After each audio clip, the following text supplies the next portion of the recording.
Coffee पर Kurukshetra show में मेहमानों द्वारा व्यक्त की गई राय और कमेंट्स उनके निजी विचार हैं। मेहमानों की राय को इंडिया टीवी या शो के होस्ट की राय न मानी जाए। इंडिया टीवी का मकसद किसी भी व्यक्ति या वर्ग की भावना को ठेस पहुंचाना नहीं है।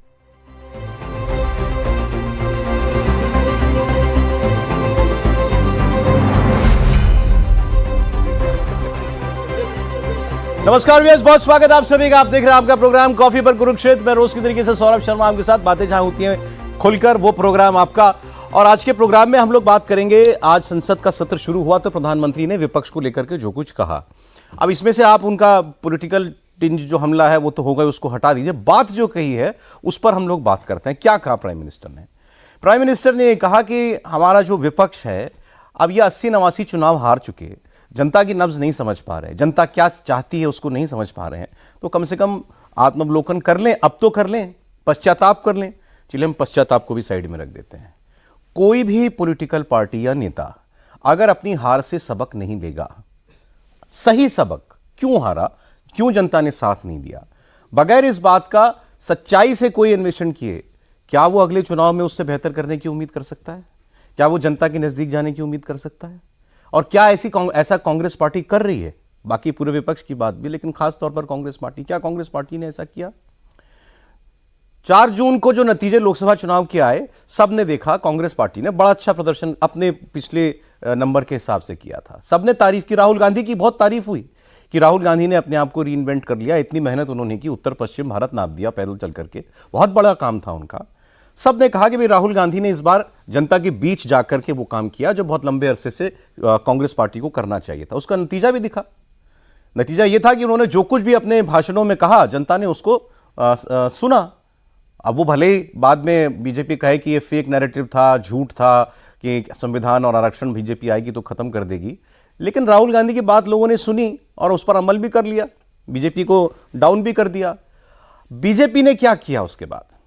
बीजेपी ने लगकर अपने अंदर के जितने अंतर विरोध थे दूर किए। संघ के साथ अगर अच्छी ट्यूनिंग नहीं थी उसको ठीक किया।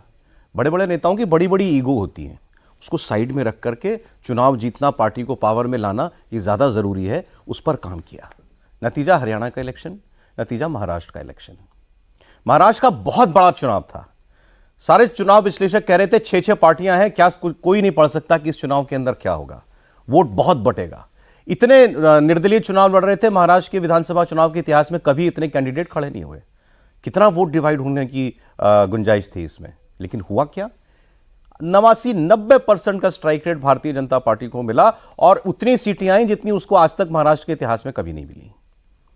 दूसरी ओर कांग्रेस पार्टी ने, जो आप कहें एक हनीमून पीरियड कांग्रेस पार्टी का, राहुल गांधी का पॉलिटिकल हनीमून पीरियड जो शुरू हुआ था 4 जून से, कितने महीने चला? 4 महीने, 5 महीने, बस। कहां गया वो सारा का सारा जननायक और लोकनायक वाला जो राहुल गांधी का अवतार था, उसका क्या हुआ? और आज राहुल गांधी कहां है? कहां है राहुल गांधी? आज उनको पार्लियामेंट में होना था, वो पार्लियामेंट में नहीं थे। लीडर ऑफ ऑपोजिशन है राहुल गांधी। चलिए इसका जवाब कांग्रेस पार्टी दे। लेकिन क्या इस कमी को दूर किए बगैर कांग्रेस पार्टी लंबे अरसे तक जनता का नेतृत्व करने का दावा कर सकती है? इस पर हम लोग आज बात करेंगे। मेहमानों से आपको मिलवा रहा हूं, तहसीन पूनावाला जी हमारे साथ हैं। तहसीन, बहुत स्वागत आपका। विनोद अग्निहोत्री सर स्टूडियो में आए, सर बहुत स्वागत आपका भी। समीर चौहानकर साहब प्रोग्राम में हमारा, सर बहुत स्वागत आपका। अच्छा देखिए, 3 में से सर 2 मेहमान तो हमारे आज महाराष्ट्र से ही हैं, तो थोड़ा महाराष्ट्र को और बारीकी से ये लोग जानते हैं। The great Marathas. तो ये महाराष्ट्र में क्या हुआ वो बता देंगे। तो किसने हरा दिया तहसीन जी महाविकास अघाड़ी को महाराष्ट्र में? ये बटोगे कटोगे के चक्कर में हिंदू एक हो गए, उन्होंने हरा दिया। मौलानाओं ने हरवा दिया फतवे निकाल के। वो जो 1000 रुपया महिलाओं के खाते में जा रहा था उसने हरवा दिया, या ईवीएम ने हरवा दिया? सर भाई, अव्वल तो आपके कुरुक्षेत्र में दोबारा से आपने मुझे बुलाया। जब भी उस कुरुक्षेत्र में हमारी हार होती है आप मुझे बुलाते हो। हमारी, क्योंकि मैं उनको वोट करता हूँ, मैं कोई मेंबर नहीं हूँ किसी पार्टी का, लेकिन मैं तो चाहता हूँ कि भाजपा हारे। तो जब भी कांग्रेस हारती तो आप मेरे को बुला लेते हो। फिर मैं आऊँगा, फिर मैं आपको बताऊंगा क्या क्या हुआ, फिर उस पर कुछ नहीं होगा, फिर चुनाव हारेंगे, फिर आप मुझे बुलाओगे। मैं तो जीतने पे भी बुलाऊं आपको, लेकिन जीतेंगे तो महाराष्ट्र के आपने बोला, मैं संक्षेप में बताऊं। एक तो हमारे मैन ऑफ द मैच होना चाहिए संजय राउत जी। अच्छा, मैन ऑफ द मैच मतलब उसने क्या क्या नहीं किया। और आप देखिए मेंटल बैंक्रप्सी, मैं बड़े कठिन शब्दों का प्रयोग करता हूँ, कि एक हद होती है। उसने जस्टिस चंद्रचूड़ पे भी वो उन पे भी आरोप लगाया। अभी आप सोचिए, जब आपको लोकसभा में इतने सीट मिले तो फिर चंद्रचूड़ जी तब जिम्मेदार नहीं थे, असेंबली में हार गए। थ्रू आउट द इलेक्शंस के दौरान लगातार कांग्रेस पार्टी को उसने अटैक किया। कांग्रेस को ये सोचना चाहिए कि शिवसेना उद्धव ठाकरे ग्रुप के साथ अलायंस करते क्या मिला। जो उद्धव जी का कोर वोटर था, जो शिवसेना का कोर वोटर था, आप तो सर महाराष्ट्र से आते हो, मराठी मानुस चला गया एकनाथ शिंदे जी के साथ, हिंदुत्व वोटर गया बीजेपी के साथ, शिवसेना खुद कांग्रेस के वोट्स पे डिपेंडेंट थी। तो क्या मिला ये अलायंस करते? उसमें संजय राउत जी ऐसे अटैक कर रहे जैसे कि मुख्यमंत्री ऑलरेडी डिसाइड हो गया है, मुख्यमंत्री पद पे पब्लिक लड़ाई, क्या इंप्रेशन जाएगा? तीसरा, एक जो उनका तेवर है बात करने का, कि सड़क की जो बाहुबली होती है उस तेवर में बात करने का, वो महाराष्ट्र की जनता को बिल्कुल पसंद नहीं है। तो वो एक। चौथा, बीजेपी ने तो पोलराइज किया ही किया, no two ways about it, बटेंगे तो कटेंगे का आंसर होना चाहिए था, कोई नहीं बटेगा, बीजेपी का वोट कटेगा। हम बात करेंगे शिक्षा की, हम बात करेंगे फार्मर्स की, किसान की, हम बात करेंगे उद्योग की, बेरोजगारी की, कॉटन फार्मर्स के मुद्दे थे, सोयाबीन फार्मर्स के मुद्दे थे। आप उसको रिएक्ट कर रहे हो, और उसको रिएक्ट करने में जो मौलाना साहब पहुंचे वहां पर महाराष्ट्र, एक हमारे नोमानी साहब, ऐसे मौलाना जो कहते हैं तालिबान अच्छा है और महिलाओं की शिक्षा होनी नहीं चाहिए। वहां पे एक हमारी मोहतरमा के जो शौहर प्रत्याशी थे चले गए, मैं किसी का नाम नहीं जानता हूँ। मैं हूँ उसके। हाँ, आप लीजिए ना। मैं इसलिए मैं बता रहा हूँ, एक प्रत्याशी थे, वो तो एक मोहतरमा के शौहर जो प्रत्याशी थे वो पहुंच गए उनके साथ फोटो खिंचवाने। मोहतरमा के ही होंगे। हाँ, होपफुली मतलब वो नहीं गए, उनके साथ गए, वो फोटो खिंचवा रहे, वो कह रहे कि तालिबानी राज होना चाहिए। अब महाराष्ट्र में आज माफी मांगी, तो किसके बेसिस पे पोलराइजेशन किया? आपने तो फोटो खिंचवा दी, आपका भी चुनाव हारे, आपने एमबीए को दबा दिया। दूसरे मौलाना गजवाए हिंद करने चले थे, गजवाए हिंद मतलब हैसियत होनी चाहिए, खुद को एमबीए को दबा दिया। ये क्या है? ऐसे मौलानाओं के पास जाना जरूरी है? आप बताइए, बीजेपी पोलराइज करेगा, मुझे बीजेपी से कोई उम्मीद नहीं है, मैं बीजेपी के कठोर विरोधी हूं।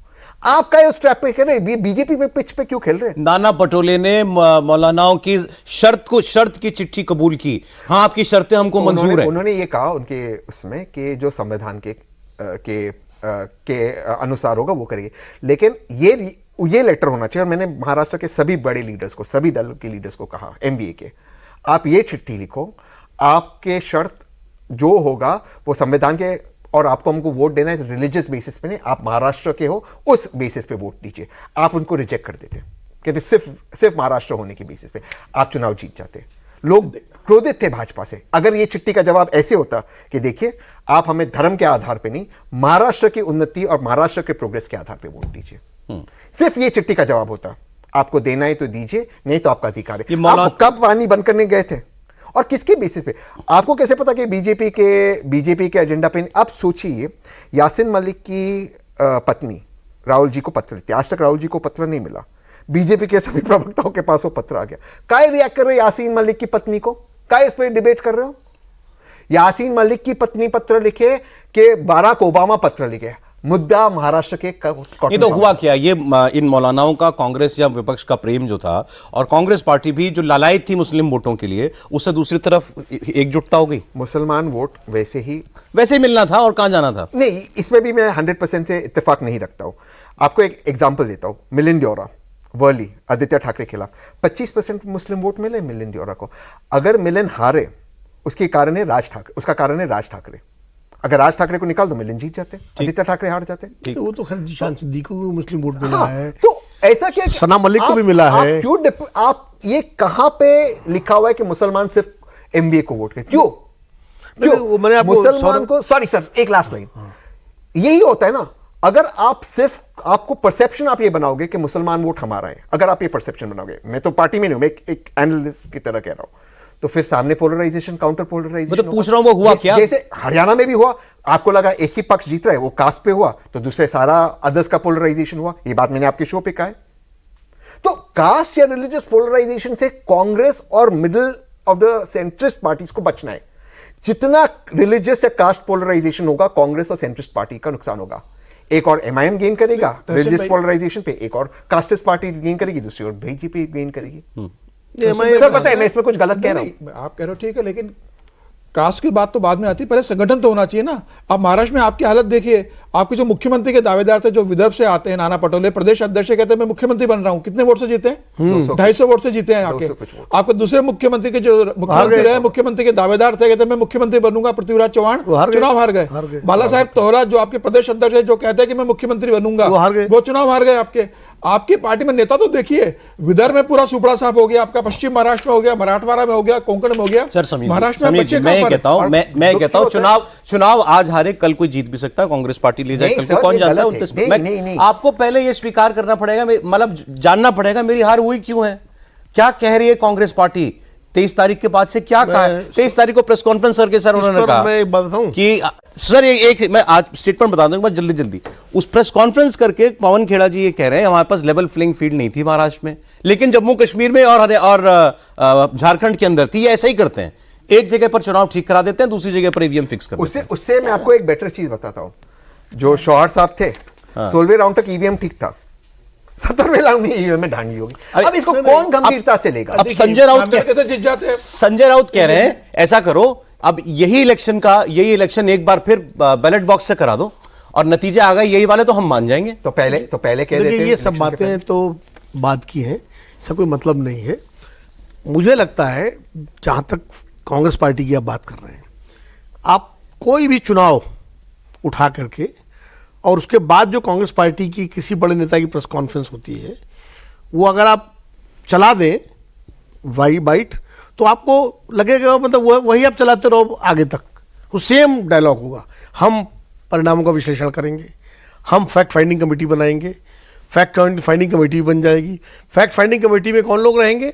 जो अपना चुनाव हरवा चुके हैं। अब हरियाणा की फैक्ट फाइंडिंग कमेटी बनी, अशोक गहलोत उसके चेयरमैन, भूपेश बघेल उसमें है। तो हुआ कि ये नहीं पता आज तक? नहीं, पहली बात तो वो अपने प्रदेश की फैक्ट फाइंडिंग कर ले कि राजस्थान और छत्तीसगढ़ क्यों हारे, उसकी फैक्ट फाइंडिंग है। अब आप हरियाणा में पता लगाओगे और उसके बाद अभी तक कोई रिपोर्ट नहीं है। अब वो रिपोर्ट कब आएगी कि नहीं आएगी पता नहीं। मेरी कांग्रेस के नेता से बात हुई, इनसाइडर हैं वो, तो राहुल जी के बड़े क्लोज हैं, उनसे मैंने पूछा, मैंने कब तक फैक्ट फाइंडिंग कमेटी की रिपोर्ट आएगी? बोले सर भाई साहब अगले 5 साल तो आती नहीं, उसके बाद सोचा जाएगा। तो अब ये हाल है। तो और राहुल जी भी पूछेंगे नहीं क्या हुआ भाई, राहुल जी तुमको बोला था पता लगाओ। वो तो देखिए तपस्वी हैं, दार्शनिक हैं, चिंतक हैं। पार्टी चलती है नेता से। हार्ड कोर 24 घंटे 24/7 पॉलिटिक्स को जीने वाला व्यक्ति चाहिए। जो मैकियावेलियन पॉलिटिक्स है, जो चाणक्य की पॉलिटिक्स है, वो जीने वाला व्यक्ति चाहिए। आज भले हम लोग बहुत आलोचना करते थे कांग्रेस पार्टी में अहमद पटेल की, आज वो इस दुनिया में नहीं है, लेकिन जब तक वो व्यक्ति थे, तमाम कमियां थी उनके अंदर भी, ऐसा नहीं है, लेकिन वो व्यक्ति 24/7 पॉलिटिक्स को जीता था। और कांग्रेस पार्टी के अंदर तमाम सारी जो ये चीज़ें थी उनको कम से कम मैनेज करने की कोशिश करते थे वो। आज ऐसा कोई व्यक्ति नहीं है कांग्रेस पार्टी में जो ये करता हो। हरियाणा में 17 रिबल खड़े हुए, 20,000 से लेकर 50-60,000 तक वोट मिले और 17 सीटें हारे। एक आदमी नहीं गया कांग्रेस पार्टी से उनको मनाने समझाने कि भाई आप क्यों, आप सरकार बन जाने दो, आपको ये दे दे। बहुत सारे तरीके होते हैं, बीजेपी ने बना लिए अपने रिबल।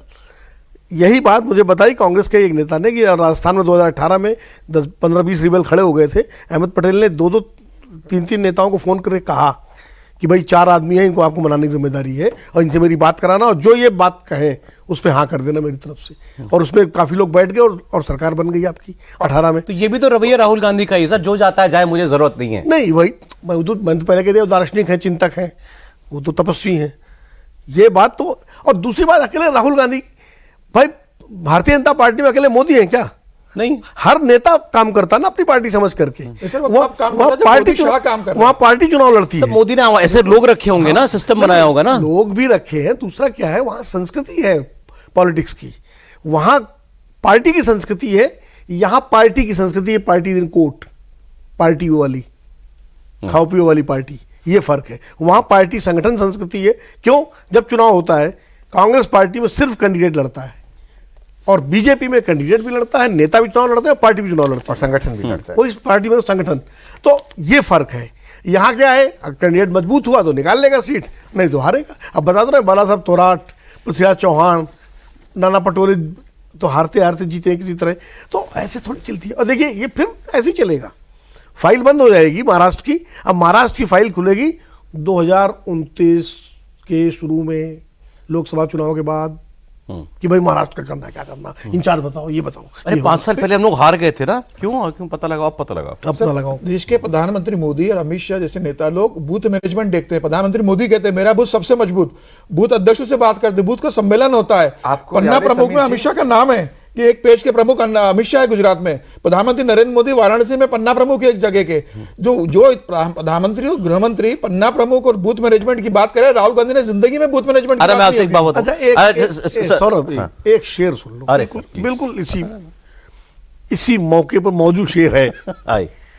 कभी कभी यूं ही हमने अपने जी को बहलाया है, कभी कभी यूं ही हमने अपने जी को बहलाया है, जिन बातों को खुद नहीं समझे औरों को समझाया। क्या बात, क्या बात। ये लोग हमारे लिए भी कह रहे होंगे। जो भी है। एनीवे, हाँ मतलब लाइसेंस होता है, हम हैं ही इसलिए। हाँ, अब तो कॉफी पे ही है। हाँ, ठीक है।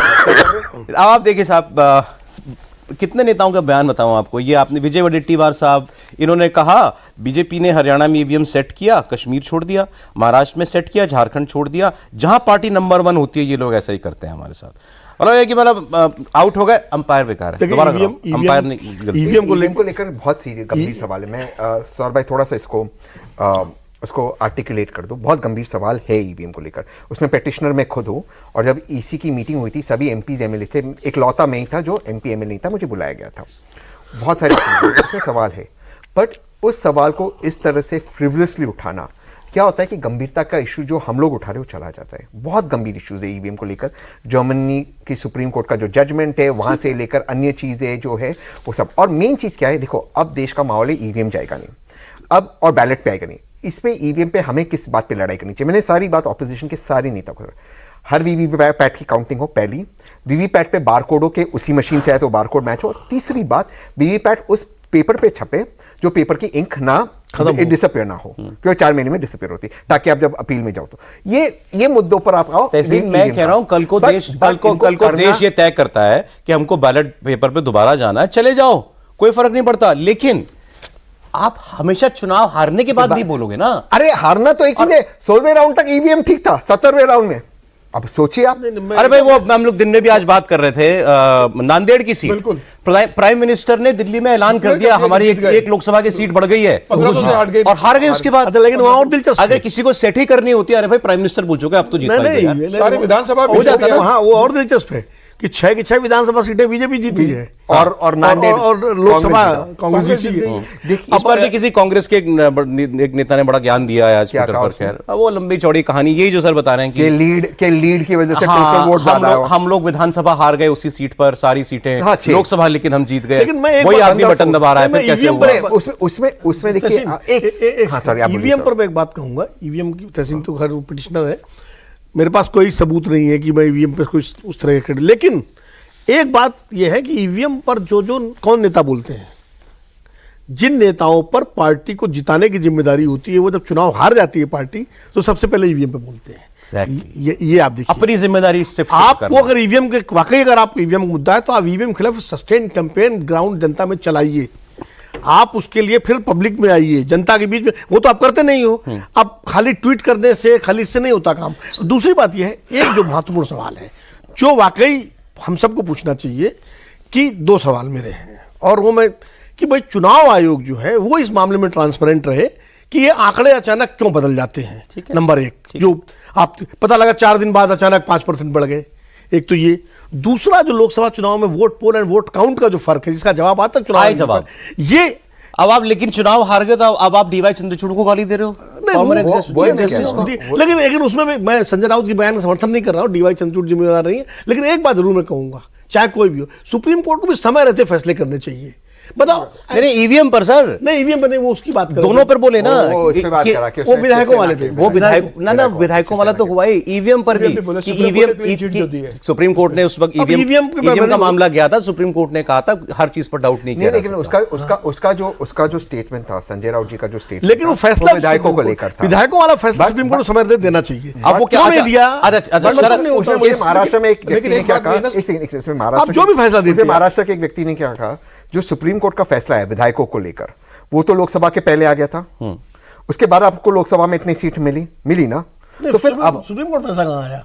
वो तो इलेक्शन कमीशन ने आया था। स्पीकर का आया था ना? स्पीकर का आया हाँ, स्पीकर का और इलेक्शन कमीशन डिस्क्वालीफाई नहीं कर हाँ, सकते हाँ, सरकार को। स्पीकर का आया था नहीं ना। नहीं सरकार को, और सुनील प्रभु चीफ विप है।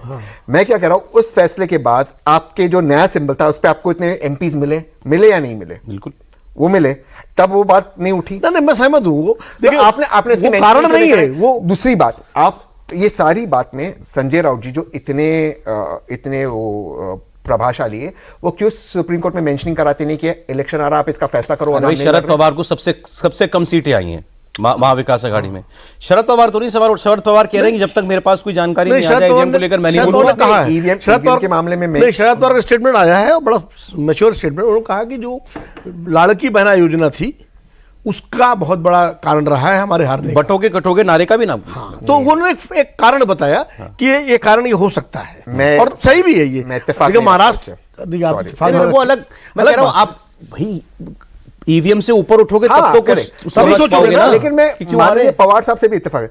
ये देखो, मैं जेन्युइनली ये कह रहा हूं, और मैं बहुत यंग हूं, बटेंगे कटेंगे ये तो बीजेपी का एजेंडा था। काहे उसको आप पब्लिसिटी दे रहे हो?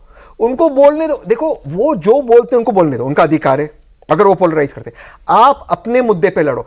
आप मेरे मुंह से कुछ नहीं निकाल सकते जो मैं नहीं बोलना चाहता हूं। आप बोलो बटेंगे कटेंगे गजवा हिंद, ये वो मैं बोलूंगा मेरा कॉटन फार्मर, मेरा सोयाबीन फार्मर, मेरी शिक्षा, मेरे उद्योग, मेरा ये, आप उसी पे बोलो। अगर बटेंगे कटेंगे एक साइड से हो रहा है तो मौलाना सज्जाद नौमानी के पास भी तो हम ही जा रहे हैं ना, हम, क्योंकि मैं ऑपोजिट में हूं। बिल्कुल। तो पोलराइजेशन दोनों साइड से हो रहा है। क्यों नहीं जाओ, मना कर दो, बोलो उनको जो मुझे तो करना अभी है। यहाँ मैं बैठा हूं तो आप एक जानकारी दी कि मतलब कुछ सर्वेज ऐसा बता रहे हैं कि बीजेपी को महायुति को CSDS का सर्वे जो संजय कुमार जी ने खुद बताया, मेरे साथ एक चैनल में शेयर किया उन्होंने, अभी जो पोस्ट पोल सर्वे करते हैं, कि महाराष्ट्र में 55% वोट जो है मिला है इसको, आपका महाविकास आघाड़ी को, MVA को, मुस्लिम वोट, और 23% वोट मिला है इसको महायुति को 23%, और 22% मिला है अदर्स को। चलो उसमें से मैं ये भी बोल देता हूं कि 10% अजीत पवार को गया उस 23% में से। मानिए 10% अजीत पवार को भी गया, जो जा सकता है उनको। उसमें अजीत पवार को भी गया है। 13% वोट नरेंद्र मोदी और एकनाथ शिंदे को मिलना। मेरा सवाल वही है, देखिए राजस्थान में मिला है सर। आप प्लीज मेरी एक बात सोचिए। राजस्थान के उपचुनाव में मिला उधर की तो है ही यूपी। मैंने चुनाव के एक दिन पहले बात मैंने की थी, मैं दोबारा से वो एग्जांपल रिपीट करता हूं। मिलिंद योरा को 25% मुस्लिम वोट मिला है, ठीक है। अब मैं इसको बताऊं, जो मुसलमान वर्ली में है वो मिलिंद योरा को वोट करेगा जिसका पूरा परिवार हमेशा मुसलमानों के साथ रहा है, या आदित्य जी को वोट करेगा जिनका पार्टी कहता है हमने बाबरी को शहीद किया? आप महाराष्ट्र के मुसलमान को बाकी मुसलमानों से कंपेयर नहीं कर सकते। महाराष्ट्र बहुत इंटीग्रेटेड है, वो कॉस्मोपॉलिटन स्टेट है, खास करके अर्बन। आशीष शेलार से मुसलमान को क्या दिक्कत है? मैं जेन्युइनली आपसे पूछ रहा हूं। वो तो गए सेहरा बानू का आशीर्वाद लेने चुनाव के शुरू करने से पहले, दिलीप कुमार की पत्नी के पास गया वो महाराष्ट्र की पॉलिटिक्स अलग है। आपने सज्जाद नोमानी साहब कहां से आगे पोलराइज कर दिया, आप उसमें चले गए। और कौन कर रहा है जो नहीं समझता ये पॉलिटिक्स? ये बाइनरी नहीं है महाराष्ट्र के तो आपने कहा मौलाना नहीं खेलना था, बिल्कुल नहीं, और कटेगे बटेगे पे भी नहीं खेलना था। उद्धव ठाकरे को साथ नहीं लेना था 100%। वो जो शिवसेना उद्धव ठाकरे ग्रुप का नुकसान हुआ है, जो नुकसान उन्होंने किया, खास करते उसमें से एक व्यक्ति संजय राउत जी ने रोज जो इस तरह के स्टेटमेंट है। मैं इससे सहमत नहीं हूं। उद्धव ठाकरे को लेकर तो लोकसभा आप जीते भी, ऐसा नहीं है। उनको कौन सा वोट मिला? किसको? उद्धव ठाकरे। कांग्रेस का वोट मिला? नहीं, ऐसा नहीं। कौन सा वोट मिला? उनका वोट भी मिला कांग्रेस को। ऐसा कौन सा वोट मिला उनके पास? कौन सा? लोकसभा की मैं बात कर रहा हूं। कौन सा वोट है उनके पास? नहीं, जो भी है उनके पास। कौन सा है? अरे जो भी है तो वही मैं आपको रिस्पेक्ट करता हूं, बट ऐसा देखिए, इतना सिंप्लीफिकेशन मत करिए कि उद्धव ठाकरे के लेने से नुकसान बहुत सारे कारणों से हुआ है। उद्धव ठाकरे, बल्कि उद्धव ठाकरे का भी नुकसान हुआ कैसे? इधर आने से। तो आप ये भी कह सकते हैं हिंदुत्व का पूरा प्लान चला गया। उद्धव का तो हुआ ही हुआ है। तो ये बात नहीं है, तो इसीलिए तो उसके विधायक चले गए, उनके कोई भी चुनाव एक व्यक्ति या एक बयान से हारा जीता नहीं जाता है। आई एग्री, कहने की बातें हैं। बेसिक चीज जो समीर भाई कह रहे थे कि ग्राउंड लेवल पर आपका ऑर्गेनाइजेशन कैसा है, आपका माइक्रो मैनेजमेंट कैसा है, आपके कैंडिडेट सिलेक्शन कैसा है, आपने नैरेटिव क्या बनाया, वो सारी चीजें। अच्छा, मान लीजिए आप बूथ की बात कर रहे थे, शरद पवार को भी बूथ की लड़ाई नहीं आती। शरद पवार क्यों हार गए? वही कह रहा हूं। देखिए, शरद पवार तो रीजनल लीडर है ना, एक क्षेत्रीय पार्टी के लीडर है। क्षेत्रीय पार्टी एक व्यक्ति के ऊपर टिकी हुई पार्टी है। क्या समाजवादी पार्टी बूथ देखती है? क्या उद्धव ठाकरे बूथ मैनेजमेंट देखते हो? तो शाखा प्रबंधन में निर्भर रहते हैं। शरद पवार देखते हैं क्या स्टालिन? ये एक व्यक्ति की पार्टी जो चल रही है, जिस दिन डूबेगी डूब जाएगी। समाजवादी पार्टी की वही हालत हो रही है। भारतीय जनता या तो फिर चाणक्य मत बना की जा, मतलब शरद पवार को लार्जर देन लाइफ बना रखा है आपने। कांग्रेस और राष्ट्रीय पार्टी है ना, आप भारतीय जनता पार्टी से चाणक्य जो तुलना है, करते हो, दरअसल आप इस देश में ताकत चाणक्य बनाते कोई कांग्रेस नहीं में है। कि आप जिसको साथ में लोगे उसकी नैया पार चाणक्य करा इसलिए दोगे। कोई नहीं है, भारतीय जनता चाणक्य पार्टी जो- अगर अजित पवार को लेती है तो उसकी नैया पार हो जाती है। अजित पवार के कारण भारतीय जनता पार्टी डूबती नहीं है, नीतीश कुमार की नैया पार हो जाती है भारतीय जनता पार्टी के कारण, भले ही नीतीश कितना भी सेकुलर बने। अगर बिहार में भारतीय जनता पार्टी है तो नीतीश कुमार को हिम्मत रहती है कि नरेंद्र मोदी है, भारतीय जनता पार्टी बिल्कुल, संगठन है, मैं चुनाव जीत जाऊंगा। और यहाँ आप कह रहे हो कि आपके संजय राउत के बयान से और उद्धव से आप चुनाव हार रहे हो। नहीं, एक चीज मैं कहूंगा, जो विपक्ष के पार्टीज है वो सही मुद्दा नहीं उठाते। मैं वापस ये हिंदू मुसलमान में इसलिए आ रहा हूं क्योंकि ये एक डिफाइनिंग टीवी का डिबेट हो गया। देखिए, जो विपक्ष के पार्टीज है ये इन मौलानाओं के पास तो चले जाते हैं, ठीक है, लेकिन जो एक्चुअल मुसलमान के मुद्दे, फॉर एग्जाम्पल जो अभी हिंसा हो रही है संभल, उस पर नहीं बोलेगी। तो देखिए जो एक्चुअल साहब कहाँ हैं? नहीं, एक सेकंड, मैं वही बोल रहा हूं। आप मुद्दे भी जो उठाते हैं आपको लगता है कि इनकी वजह से आप पार हो गए। जो एक्चुअल ह्यूमन राइट्स के मुद्दे जिसमें आपको हिंदू का भी समर्थन मिलेगा, अगर आप कहे कि हम चाहते हैं कि हर व्यक्ति को, हर महाराष्ट्र के व्यक्ति को शिक्षा मिले, इसके लिए जो भी स्पेशल प्रोविजन करने होंगे, कौन हिंदू उसका अपोज करेगा, कौन मुसलमान करेगा? क्यों आप उसमें पोलराइजेशन नहीं, तहसीन भाई, वो नुआंस करना आना चाहिए। आप एक बात का जवाब दीजिए तहसीन भाई। सिंपलिस्टिक बाइनरी बीजेपी बनाती है, आप उस पे खेलते हैं। तहसीन भाई, एक बात का बीजेपी जवाब बाइनरी दीजिए। बनाती है, आप खेलते आप जो हैं। चुनाव हार गए, आप महाराष्ट्र चुनाव हार गए, लेकिन जो चुनाव उसके लिए क्या तैयारी है? दिल्ली में तो चुनाव है, स्टार्टिंग के अंदर कांग्रेस 2 विधानसभा चुनाव से खाता नहीं खोल पा रही, वो क्या सोई भी यहाँ पर बिहार के लेके आप क्या कर रहे हो? तो जो चुनाव हारते हो वो तो गए, उसका तो समीक्षा भाई खर्चा रही जो लोग महाराष्ट्र में जो चुनाव आ रहे हैं उसके लिए भी आप सो रहे हो। जो लोग महाराष्ट्र में रिस्पॉन्सिबल थे वो अब दिल्ली में अपॉइंट हो गए। मैं आपको बता रहा हूं। अब वो दिल्ली का चुनाव लड़ रहे हैं। हरियाणा का इन्होंने बताया आपको, अब मैं आपको बता रहा हूं, हरियाणा में आपने बुलाया चुनाव के रिजल्ट के बाद, वहां पे भी पोलराइजेशन हुआ, वहां पे कास्ट हुआ पोलराइजेशन। आप इस बात से इनकार कर सकते हो? हरियाणा में हुआ या नहीं? हुआ, बिल्कुल। 1 वर्सेस अदर्स, ये बात हुई। उसके बाद आपने सीखा नहीं, महाराष्ट्र में रिलीजियस वो वन भी तो आपको पूरा नहीं मिला, और 1 भी आपको पूरा नहीं मिला, जैसे यहाँ पे 1 आपको पूरा भारत का वोट डिवाइड हुआ। वन वाले और यहाँ बेल्ट है, आपको मुसलमान का पूरा नहीं मिला, जैसे सर बोल रहे हैं। तो 1 वर्सेस अदर्स में भी आपको 1 का पूरा नहीं मिल रहा। वक्फ को लेकर के जो माहौल बना हुआ था, इंटरेस्टिंग आंकड़ा और मैं दे दूं, मैंने महाराष्ट्र दिया ना, और झारखंड में आंकड़ा सुन लीजिए, सीएसडीएस का ही 90% इंडिया गठबंधन को गया मुस्लिम वोट। और एक तो मुझे किसी ने बताया वहां के, अब कितना सच है कितना गलत है, लेकिन एक कैंडिडेट इंडिपेंडेंट मुस्लिम था किसी सीट पर, वो उसको 0 वोट मिला है, यानी उसे अपना वोट भी नहीं डाला। ये मुझे झारखंड के एक बड़े जिम्मेदार अधिकारी ने बताया जो किसी संवैधानिक पद पर है वहां पर, कि भाई साहब ये अब जरा बाकी दोनों मुद्दों की चर्चा करूं, इंपॉर्टेंट है। आपने एक संभल वाला नाम ले दिया, उसकी भी बात हम लोग करते हैं, और वक्फ का, क्योंकि महाराष्ट्र इलेक्शन के टॉपिक पर है। वक्फ को लेकर भी कई हफ्तों से बहस चल रही है ना, और इलेक्शन में तो अमित शाह जी ने कहा था कि भाई कुछ भी हो जाए मोदी जी जरूर पास कराएंगे इस वक्फ को, बिल्कुल आप लिख के रख लो। उसको भी तो लेकर बयानबाजियां हो रही थी, जमीयत कर रहा है, कभी all India Muslim personal law board कर रहा है, हजार लोगों के जलसे करा रहा है, इसका भी कोई असर हुआ? बिल्कुल, लेकिन इसमें क्या हो रहा है, जो कॉमन मुसलमान है वो ये सवाल पूछ रहे हैं। देखो, पहले तो हम सबको ये मानना चाहिए कि उसमें रिफॉर्म्स की जरूरत है उस एक्ट के अंदर। ये तो नहीं हो सकता आप किसी की भी जमीन ले लो, तो वो रिफॉर्म्स की जरूरत है। लेकिन भाजपा की नीयत क्या है, नंबर 1। नंबर 2, थोड़ा सा कॉम्प्लेक्स है। जो गरीब मुसलमान को जो भी जितनी भी जमीन है, जितने भी लाख करोड़ की जमीन है, 3 लाख करोड़, 4 लाख करोड़, 9 लाख करोड़, जितने लाख करोड़ की जमीन है, उसका जो इंटरेस्ट या रेंट आता है, क्या वो गरीब मुसलमान के हक में नहीं जाना चाहिए? कब तक ये 200 परिवार ही उस जमीन के हकदार बनेंगे? तो वहां पे भी तो एक सवाल उठ रहा है ना। तो रिफॉर्म्स हमेशा बराबर होनी चाहिए। मैं इस चीज को पूरी तरह से मानता हूं कि भाजपा इसमें कम्युनल एंगल ला रही है, भाजपा की नीयत साफ नहीं है। लेकिन दुर्भाग्य की बात यह है कि हम उन मुद्दों को कॉम्प्लेक्स तरीके से नहीं उठा सकते। गरीब मुसलमान की बात करो, गरीबी की बात करो, जो उनको अधिकार है। मुसलमानों के बीच में फिर एजेंडा तो वही मौलाना सेट कर रहे हैं ना, लेकिन तो फिर उनसे बियॉन्ड जाइए। जैसे राहुल जी ने भारत जोड़ो यात्रा की, राहुल जी में एक परसेप्शन थी कि मेरे खिलाफ एक माहौल बन गया है, बीजेपी मेरी इमेज खराब कर रही है, वो डायरेक्ट जनता के बीच में गए। ठीक उसी तरह गरीब लोगों के बीच में जाओ, गरीब मुसलमान, गरीब दलित, उनके बीच में जाओ, उनसे डायरेक्ट बात करो, उनका एजेंडा बनाओ। ये इनको आप क्यों दे रहे हो एजेंडा सेट करने तो तहसीन भाई ये बताइए, जब प्रधानमंत्री मोदी ट्रिपल तलाक लेकर आते हैं तो कितने बुद्धिजीवी मुसलमानों का समर्थन किया? इतना बड़ा रिफॉर्म मुस्लिम कम्युनिटी में प्रधानमंत्री मोदी लेकर आए कि ट्रिपल तलाक को खत्म किया, कितने मुसलमानों ने समर्थन किया इस बात का बताइए? बुद्धिजीवी ने, लगता है अधिकतर ने किसी ने समर्थन नहीं किया, उसके खिलाफ लगातार आवाज उठाते रहे। वो एमआईएम ने किया, वो तो बीजेपी की बी टीम है। ठीक उसी तरह जैसे मेरे हिसाब से सज्जाद नोमानी ने साहब ने बीजेपी की मदद की। अगर वो उस बात पे कायम थे कि नहीं उनका हुक्का पानी बंद होना चाहिए, क्योंकि बहुत ही बड़े व्यक्ति है, तो फिर आज माफी क्यों मांगी? या तो आपने इसीलिए माफी मांगी, वो भी मुसलमानों से मांगी। क्यों मांगी? कि मैंने कहा था हुक्का पानी बंद कर दो अगर बीजेपी के साथ जाते हैं तो। और नोमानी साहब ने कहा ना कि मोदी जी मेरे बहुत अच्छे मित्र है, कहा है कि नहीं कहा है? उन्हीं का स्टेटमेंट। चलो मैं आपकी बात मान लेता हूं, बीजेपी आप क्यों उनके एजेंडा पे चलते हो? बीजेपी तो पोलराइजेशन के लिए सारे मुद्दे और लाती है। इनको भेजती है। आपकी बात को हम बहस के लिए मान लेते हैं, सही, ठीक है, तो वो तो होगा। अभी पार्लियामेंट में पास कराने की कोशिश करेगी बीजेपी, इसको होता है नहीं होता हम लोग देखते हैं। और फिर अगर पास हो गया तो फिर जो रिएक्शन होगा सड़कों के ऊपर, फायदा किसको मिलेगा इसका? और कांग्रेस पार्टी का कुछ पास जवाब है इसका? इसीलिए इस पे ये तो पता था कि इस सेशन में लाने वाली BJP parliamentary board committee meetings में क्या हो रहा था, इसकी स्ट्रेटेजी जैसे सर ने बोला बनी या नहीं बनी, इसकी पहले इसकी मीटिंग होनी चाहिए, इसके बाद आएगा यूसीसी का एजेंडा, क्या आपका स्टैंड है इस पर? देखिए मैं आपको एक बात बताता हूँ, परसों 22 तारीख को 23 को रिजल्ट था, बीजेपी की मीटिंग हुई, ऑनलाइन मीटिंग हुई सारे प्रवक्ताओं की, हर सिचुएशन को उन्होंने बोला, अगर हारते तो क्या बोलना है, जीतते तो क्या बोलता है, इतने वोटों से जीते, हर सिचुएशन को उन्होंने एनालाइज किया। उनके स्पोक्स पर्सन की एक ही भाषा थी। यहाँ पर विपक्ष में दिक्कत क्या है, जो आपका अलायंस है सबकी अलग अलग भाषा होती है, अलग अलग स्टैंड होता है, एक यूनिफाइड स्टैंड नहीं होता है।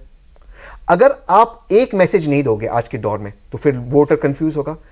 एनडीए का एक मैसेज होता है, यहां पे एक मैसेज नहीं होता, इसलिए आपको सबकी मीटिंग बुलाकर, ये आपको पता है ये बिल आने वाला है, पार्लियामेंट में लाने वाले, आपका स्टैंड क्या है, आप कैसे इसको जस्टिफाई करोगे, कैसे इसको अपोज करोगे, उस पर कितनी मीटिंग हुई, आपने कितनी मीटिंग कवर की, बताइए आप मुझे। एक छोटी सी बात क्यों नहीं हो रही है मीटिंग? एक छोटी सी बात है कि लोकसभा चुनाव में बहुत अच्छा परफॉर्मेंस रहा इंडिया गठबंधन का, कमोबेश, ठीक है, बहुत अच्छा। उसके बाद हुआ क्या?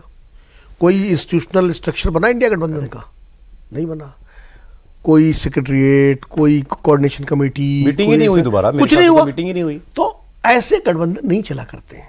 करेक्ट, समझे? आप पावर में भी नहीं हो, आपको ज्यादा जरूरत है इन चीजों की। सर सीटें अगर आप पावर में होते, जैसे मान लीजिए बीजेपी पावर में है, उसको एनडीए की जरूरत है आज की तारीख में, 10 साल नहीं पड़ी तो भी गाड़ी चल गई, कि वो पावर में थी। करेक्ट। आप तो अपोजिशन में हो, आपको ज्यादा जरूरत है इन चीजों सर ऑफिस की जरूरत नहीं, मैं कह रहा आप ऑफिस की बात करो, आप सीट नहीं बांट पा रहे हो, 9 सीट का उपचुनाव नहीं लड़ पाए मिलके। मिलकर चुनाव, सर बंगाल में चुनाव नहीं लड़ पाए, सीट नहीं आप लड़ पाए। राजस्थान में देखो, हनुमान बेनीवाल जो आपके साथ लोकसभा चुनाव मिलकर लड़ा है, हनुमान बेनीवाल, उसकी वाइस चुनाव लड़ रही है, कांग्रेस में कैंडिडेट उतार रहा है। उतार दिया। आप बताइए ना, कहां पर इंडिया गठबंधन जितने उपचुनाव हुए, कहीं मिलकर चुनाव लड़ा है, बता दीजिए। समीर साहब मैं आपको एक चीज बताता नहीं, हूं, मैंने मैं इनको कह रहा सजेशन दिया। मैं ये कह रहा हूं कि मान लीजिए उपचुनाव, अगर आप कहते हो हमारा लोकसभा के लिए गठबंधन है, तो लोकसभा के का मतलब राष्ट्रीय राजनीति के लिए, तो ये जो सारे सवाल है, वक्फ का सवाल है और ये सारे सवाल है, इन पर एक कॉमन स्टैंड होना चाहिए। कैसे बनाओगे? उसके लिए तो कोई स्ट्रक्चर होना सर चाहिए। लोकसभा में तो वायनाड में क्यों उतार दिया प्रियंका की स्ट्रक्चर होना चाहिए ना। अच्छा, दूसरी चीज मैंने इनको क्या कहा, मैंने इनका वो तो सजेशन लोकसभा चुनाव में लड़े थे, वो तो सभी बड़े लीडरों को मेरा एक वो सजेशन था, हम एक शैडो कैबिनेट बनाते। सोचिए एक शैडो कैबिनेट हो, मान लीजिए Akhilesh Yadav ji shadow home minister, कोई और shadow foreign minister Shashi Tharoor ji, एक मान लीजिए एक हाइपोथेटिकल सिचुएशन। आप सोचिए कितना अटैक होगा, जयशंकर जी वर्सेस शशि थरूर जी, अखिलेश जी वर्सेस अमित शाह जी, फिर अखिलेश जी प्रेस कॉन्फ्रेंस करते, अमित शाह जी से सवाल पूछते, एक शैडो कैबिनेट, एक माहौल बन जाता है जो ब्रिटेन में होता है। सर विपक्ष के नेता ही नहीं आ रहे पहले दिन, कैसे बनेगी विपक्ष के नेता को आना चाहिए? मेरे सजेशन अच्छे, जैसे सर ने कहा कि एक कॉमन वक्त पे हमारा क्या स्टैंड होगा, यूसीसी पे क्या होगा, एक कॉमन इंस्टीट्यूशनल स्ट्रक्चर, वहां पे पता है सौरभ भाई को बात करना है, ये एक ऑफिस है, यहाँ पे आपका एक बीट रिपोर्टर होगा, वो इंडिया अलायंस को कवर करेगा। सोचिए सर, जो कह रहे हैं वो तो आज तो बता दीजिए ना, आज सत्र शुरू हुआ, विपक्ष का नेता क्यों नहीं पहुंचे? एलओपी नहीं थे, एलओपी नहीं थे आज। सर मैं तो एलओपी हूं नहीं, नहीं, मुझे नहीं पता, मैं बता रहा हूं कि मैं तो एक नहीं ये एलओपी नहीं है, लेकिन इनको ये मालूम है एलओपी कहां है। मैं एक राजनीतिक विश्लेषक हूं जो चाहता हूं कि भाजपा हारे, और भाजपा को हारने के लिए मेन चीज है सिर्फ मुद्दे गिनाने नहीं है, मुद्दों का सोल्यूशन देना जरूरी है। ये तो सब जानते हैं मुद्दे क्या है, मैं तो तड़प रहा हूं ना इन्फ्लेशन से, मुझे तो ऑयल का जो दाम बढ़ा उससे तो मुझे तकलीफ हो रही है। तहसीन भाई, सोल्यूशन क्या है? पार्टी के Solution सांसद, जब तक आपके पास 99 सांसद है, राहुल गांधी बैठक करते हैं, कल सर्वदलीय बैठक हुई, क्या राहुल गांधी ने कहा कि 99 सांसद आके बैठते हैं, हम डिस्कस करते हैं कैसे सरकार को करना है। राहुल गांधी न सदन में आते हैं, न सांसदों की बैठक लेते हैं, न पार्टी के हारने पर उसकी समीक्षा बैठक लेते हैं। जिन राज्यों में चुनाव, वहां पे जाके चुनाव प्रचार नहीं करते हैं, तो आप कैसे उम्मीद करोगे कि भारतीय जनता पार्टी को चुनौती दे पाएंगे? सिर्फ ये कह देने से कि जनगणना होगी और जाति की जनगणना में करवा के रहूंगा, 50% का जो कैप है वो हटा के रहूंगा, इसी आधार पर राहुल गांधी के हिंदुस्तान के चुनाव जीतेंगे? अरे तो आप कह रहे हो मैं नहीं हूं, मैं कांग्रेस का मेंबर नहीं, ठीक है, लेकिन अभी आपने देश का भविष्य हूं। महाराष्ट्र पर आपने जितने सवाल उठाए, क्योंकि मैं फ्लाई किया दिल्ली से पुणे, किसका फैसला, वोट करने किसी का तो फैसला होगा ना कि उद्धव ठाकरे को साथ में लो, किसी का वो एलओपी की वो जो उलेमा बोर्ड की चिट्ठी शर्तों वाली अगर नाना पटोले ने स्वीकार की थी, कोई तो होगा ना भाई ऊपर। मैं इस सवाल का जवाब, एवरीबडी हैज अ बॉस। मैं आप इस सवाल का आपको जवाब देता हूं। माननीय संजय राउत जी ने एक पत्र लिखा, इसका आप इसे आप संजय राउत के पीछे पड़ गए। नहीं, आप गंभीरता सुनिए, कितना गंभीर मैन टू मैन मार्किंग है Sanjay Raut. Man to man marking नहीं, मैं आपको बता रहा हूं। वो 2023 में एक पत्र लिखते, किसको? यूनाइटेड नेशंस को। मैं I am not making this up, आप फैक्ट चेक करना मुझे। क्या कहते? आपने योगा दिन किया है ना, 21 जून है ना योगा दिन, 21 जून आपने योगा दिन किया, 20 जून को इंटरनेशनल गद्दार डे कीजिए। अब ऐसे लोग अगर आपका फेस बनेंगे एमवी का और रोज बाइट देंगे, किसने बनाया? अब जिसने बनाया वो मुझे नहीं पता, तब से मैं कह रहा हूं, आज मैं नहीं कह रहा हूं कि इसको हटाओ, ये नुकसान कर रहा है। उद्धव ठाकरे जी नुकसान कर रहे हैं हमारा, उनकी पार्टी नुकसान कर रही है। नहीं जाना था उनसे। कांग्रेस का जन्म महाराष्ट्र में हुआ है, मुंबई और मेरे पुणे में हुआ है। एक बात का जवाब दीजिए, प्रधानमंत्री मोदी 2 चुनौती राहुल गांधी को देते हैं कि स्वतंत्र वीर सावरकर को वीर सावरकर बोल के दिखाए और बाला साहेब ठाकरे को हिंदू हृदय सम्राट बोल के दिखाए।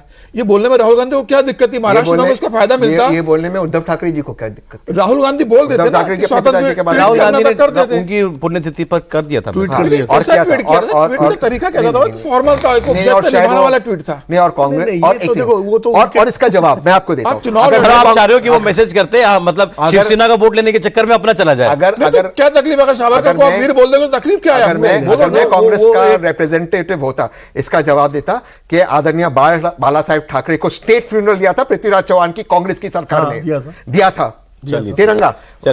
बट दुर्भाग्य की बात है, कांग्रेस के लोगों को ये नहीं पता। दूसरा मैं बता रहा हूं सर, समय हो गया। हाँ, बहुत शॉर्ट में प्लीज सर। बहुत दूसरा जो है, सावरकर को लेके भारतीय जनता पार्टी बार बार चुनौती देती है कांग्रेस को।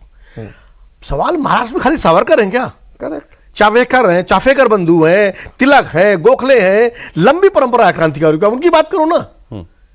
अगर आप सावरकर से आपके वैचारिक मतभेद हैं तो आप कहिए कि हम हमारे वैचारिक मतभेद हैं, ठीक है, लेकिन हम महाराष्ट्र के स्वतंत्र वीरों को याद करते हैं। तिलक ने तो फाउंड किया था कांग्रेस। आप राजगुरु को याद करो ना, ठीक है, क्यों नहीं याद करते? चले, अब जो बात हमने कही, अब अगला चुनाव एक शेर कह के, चलो शेर कह के, मुझे भी एक शेर करना है। नहीं, वो शेर ऐसा ही है, मौजूद है, वजह पूछने का मौका ही न मिला।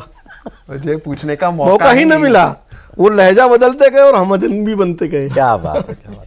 चलिए, आपका भी आ जाए। नहीं, मैं बस वही कह रहा था, प्रधानमंत्री जी ने एक बार पार्लियामेंट में विपक्ष के बारे में कहा था, आपके पैरों के नीचे जमीन नहीं है, आपके पैरों के नीचे जमीन नहीं, खुदा की कसम, लेकिन आपको यकीन नहीं है। ये हो गया। वो मुख्यमंत्री के लिए लड़ते गए, वो ले गए, बात सच साबित हो गई। कहा था ना। अब तो अगला चुनाव आ गया, दिल्ली का चुनाव अगले बस 2 महीने के अंदर।